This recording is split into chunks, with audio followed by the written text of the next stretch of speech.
The good thing is, and the thing I like the most about it is that the interface is easy. I'm not an email expert by any stretch of the imagination.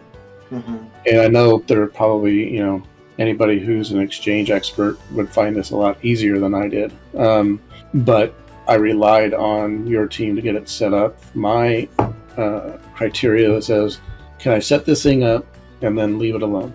I don't have to worry about security gateway. Now, the interesting thing, too, is that when people are concerned about whether they've received certain emails or not getting emails or whatever, I could actually go to security gateway and look at logs easier than I go to Exchange and look at logs.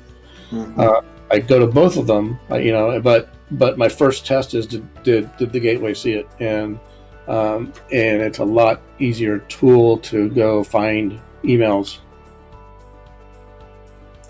Much better than Mimecast. Mimecast is a bear. I mean, you need a lot of time to go through and understand what they're doing and understanding their rules on how to configure the gateway. I said you gotta have a filter. You can't rely on Microsoft's filter. MDaemon is a very it's a cost-effective solution. It works, and you're not going to get gouged by them. And it for something that you need, you got to have it.